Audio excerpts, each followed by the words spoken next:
নমস্কার বন্ধুরা, দেখুন আমি এই জায়গায় নিয়েছি দুটো হিমসাগর আম।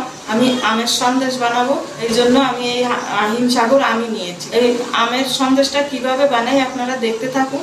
আমি গ্যাস ধরিয়ে কড়াইতে বসিয়ে দিয়েছি, এখন দিয়ে দিচ্ছি দুধ।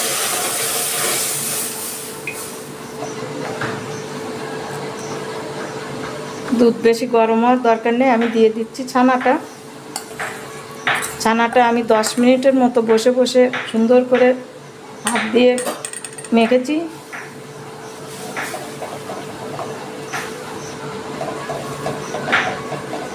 আমি দিয়ে দিচ্ছি চিনি।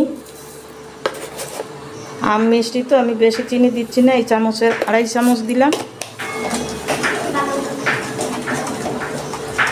একটু গরম দুধ নিয়েছি, হালকা গরম, তার মধ্যে দিচ্ছি একটু কর্নফ্লাওয়ার,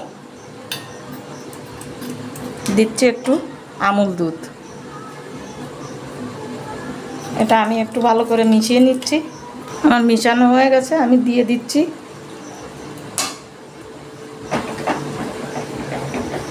এবার আমি আমটা দিয়ে দিচ্ছি।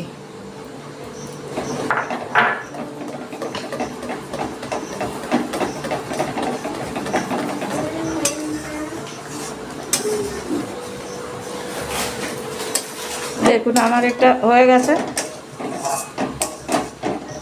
আমি এখন দিয়ে দিচ্ছি 2টো এলাচ, বৌমা গুঁড়ো করে দিয়েছে, সেই এলাচের গুঁড়োটা দিয়ে আমি আর একটু নাড়াচাড়া করব।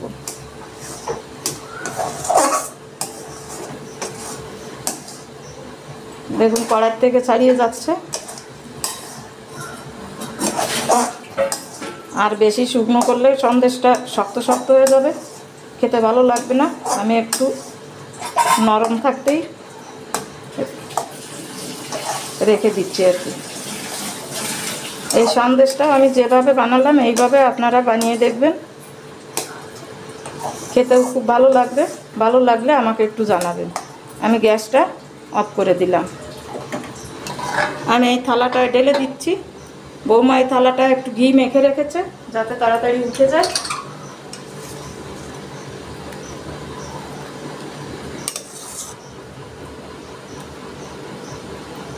আমি গরম গরম থাকতেই এইভাবে সমান করে দিচ্ছি।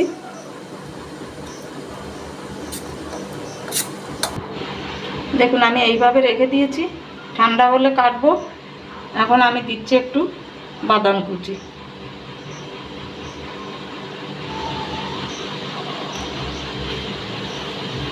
আমি এবার ঠান্ডা করার জন্য 2 ঘন্টার মতো রেখে দিচ্ছি। দেখুন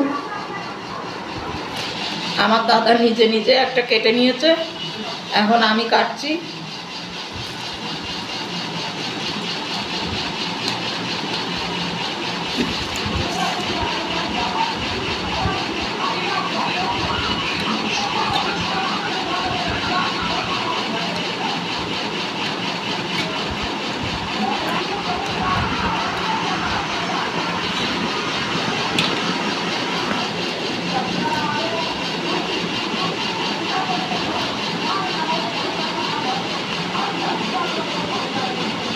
দেখুন দেখতেও কত সুন্দর হয়েছে, খেতেও খুব ভালো হয়েছে।